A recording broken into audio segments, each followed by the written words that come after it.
Hi Nubbers, I'm back and I've been asked, like I said again, to do some more reviews on my channel because I'm always writing them and people seem to like them anyway, so here we go. This one is for Game of Thrones and I'm gonna try and condense it because obviously there's been so many series now and they took a dramatic change towards the end, I think. And I think that might be where a lot of the controversy with Game of Thrones came from, how different the last series was than the seasons than the other ones. So we'll go from one. I think is it 1 to 7 before the last one. Great, fantastic stuff the whole way through. That I was sort of gripped. I watched it a lot through pregnancy, which was great because Jon Snow was great for my pregnancy hormones, and I took to Ser Jorah Mormont so much. I love it even now. He became my favourite character, sort of like this underdog. But everything about Game of Thrones is sex, dragons, and people dying. People that you love dying. It's the great thing about it. I think part of that, despite the sex, is why the game Skyrim did so well. It's just great. It's something for everybody, and it sort of brought this sort of fantasy world into mainstream TV, which is something that isn't done very often for us nerds. We don't get to be in the limelight with our sort of things very often. But Game of Thrones managed to do that, and there are normal, sort of ordinary Coronation Street watching people talking about how they're going to watch Game of Thrones. It was mad, and all they needed was sex, tits, and dragons.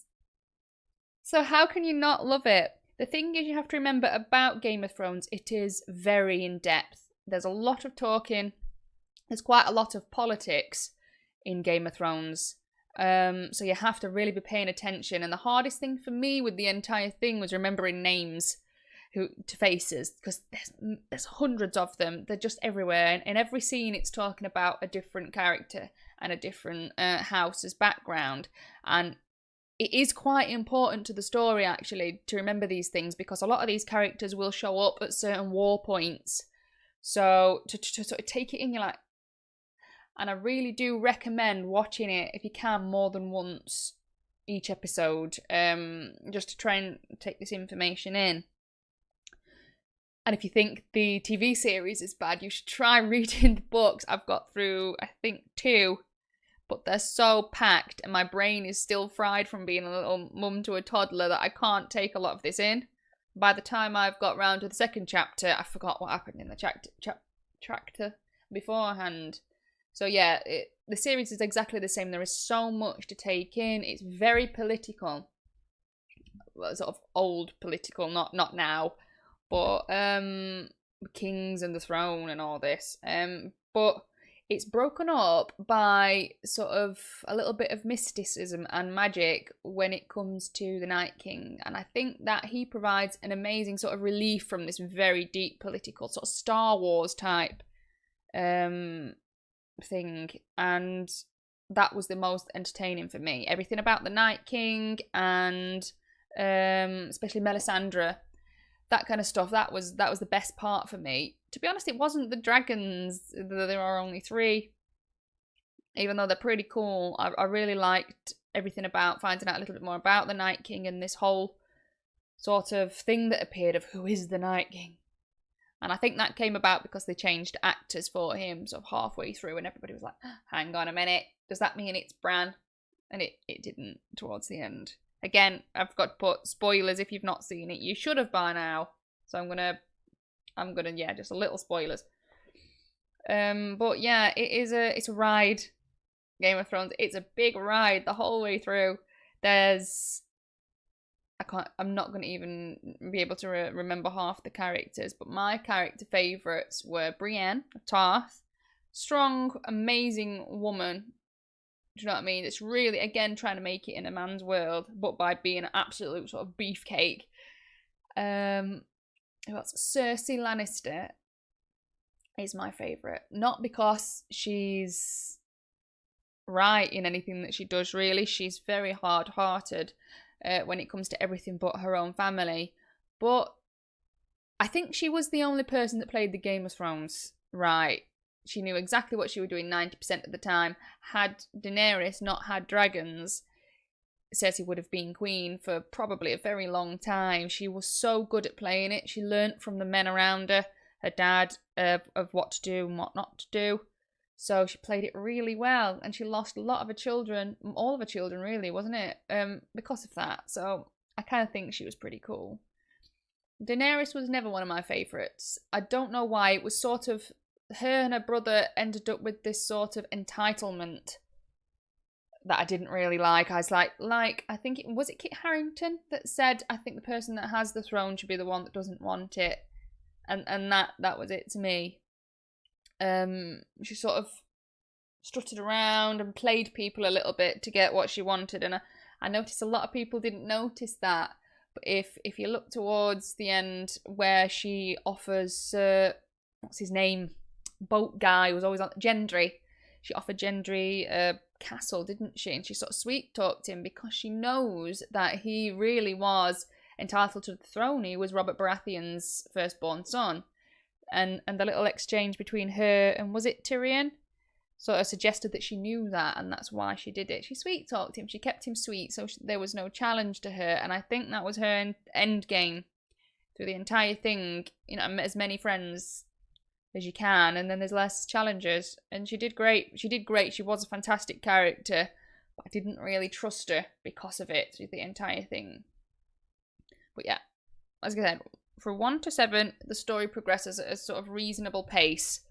You struggle to catch up with names and things, but there's a couple of wars in between there, and they are gripping. There's the Red Wedding, which is amazing. Daenerys' whole thing in that tower with faces, I forgot what it's called now. that was gripping. Bran's story was fantastic. Everybody's story, it just grips you, and you're sort of led down the path with this certain pace of things, sort of building up to a big battle. It sort of drops off a little. Same thing happens again and again and again. And you sort of get used to that. And then you have a massive break before, is it 8? Series 8? That I'm thinking of. It isn't it? The last one anyway. When that starts, it's like Daenerys' personality entirely changed from one series to the next. She's going to become colder. She knows she doesn't know anybody in here, and nobody trusts her. Why would you just trust somebody that appears with dragons? You don't know them. You wouldn't trust them, would you? So, and they're all a bit distrusting of her.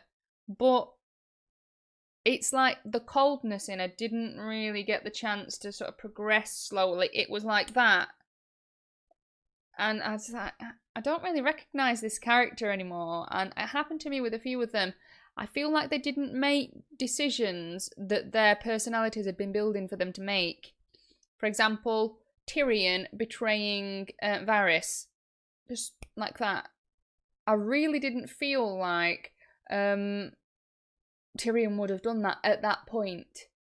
He had a word, they had the conversation, and Varys was right in what he said about Daenerys. As you saw later on, he was right. And I just didn't feel like Tyrion, who is a very smart man, would have just gone against Varys. He did it. He went against Varys, got Varys killed in one scene. 5 minutes later, it was like, all right, so she's captured my brother. Yeah, Varys was right, actually. And then he lets Jaime out. In the next scene, he goes against her. That's all it took for him to go against her. And so it felt like Varys died for no reason. And he died very quick. And again, Varys was one of my favourite characters. He played the Game of Thrones in an entirely different way. And people won't see him as brave because he didn't do it with swords and shields. He sort of did it with words to try and help. And he was the only person in the entire thing that really cared about the realm and who would be best for the realm, not who was entitled to it, who would be good for the country. So I really, really enjoyed Varys. And I felt like his death and quite a few other deaths, Jorah, the whole lot, it happened very fast. And they didn't get a really cool build-up like a lot of the characters did. Even the characters that died quickly or suddenly, they sort of still got this sort of scene encompassing it. It's really amazing and I don't think they got it. It was so rushed trying to fit in Daenerys coming into this part of the world to then the massive battle at the end, that it just rushed everything in between. And for me and for a lot of people that I know, we were just sort of left sort of like, what's going on? Why are they doing these things? Jon Snow's always been a bit soft, but he becomes Daenerys' sort of lapdog.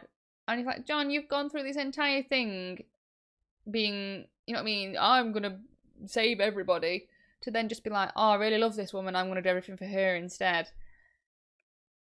And it's like, I don't think he would have sort of done that very much. Or at least, again, had he, it would have been a slower progression to sort of being a little lapdog. That it was that instant. As soon as they got down and dirty, he sort of, yeah. So they're acting slightly out of character. And I think that some people are saying, no, it's okay. They weren't, they would have done that. It might be that, again, it's too fast. The personalities of each character are progressing too fast to fit it in such a small space of time. Now, Game of Thrones has always been long-winded, and so they deserved, I've got an extra 5 or 6 episodes it would have needed to fit in this sort of ending that we got. And I think that's the biggest problem with Game of Thrones. It was condensed too much. It didn't get the ending that it deserved, and that George deserved, to be honest. So it was kind of disappointing. When it finished, I was like... And then when Bran becomes king, like... Alright. What was the point in that? Do you know what I mean? It was kind of weird. Jon Snow would have been the rightful king for me, just because of the fight is his through this entire thing. He doesn't want it. He's quite smart up to the point where he meets Daenerys. He is quite smart. He's very caring. I think that's good for a king. Even Tyrion would have made a better king than Bran, who up till that point was showing that he didn't have any emotion. You know, he was just saying it, I'm not Bran anymore, I'm this thing. I don't have emotions or feel a lot of sympathy. And then it was like, Bran, do you want to be king, mate? Ah, go on then. Okay. And that's how it just felt for me. It was strange. Let's not even get onto the subject of why none of the people on the wall guarding the wall was actually moving any of the crossbows. The scorpions are they called? When the dragon finally came. Euron managed to take down one single-handedly, and then all of a sudden, on the big fight, nobody knows how to use one.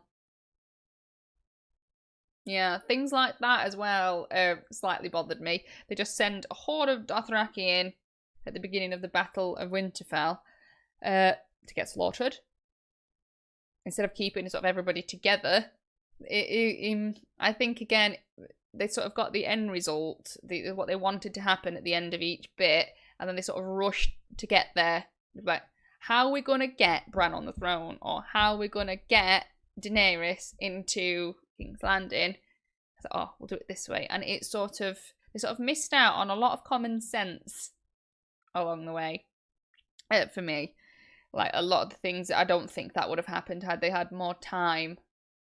You know what I mean? It was still a good watch, and I really did enjoy it. The deaths, sort of every time one happened and it happened sort of rushed, it was like, enjoyed it a little less. But still, there was a dragon. There wasn't many tits this season, but you know, you have to watch it. If you've watched the rest, you've got to, because you've spent so much time invested in it that you really sort of have to watch it. But the previous seasons are considerably better, and I think it's kind of a little bit that the last season of Stranger Things had is it's too rushed and too condensed. Just let the story play out at the pace, at a better pace.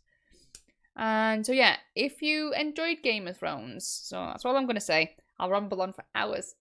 If you enjoyed Game of Thrones, or if you agreed with me or disagreed with me, just let me know in the comments of what you thought about the TV series. The books are not finished yet, so we'll see how they go when they're released. Yeah, let me know. Did you agree? Did you disagree? Did you think that I've just gone through this entire time speaking but not saying anything? So thank you for watching this. I'll be back soon. If you want me to review anything else, just let me know and I'll give it a go. Alright guys, bye!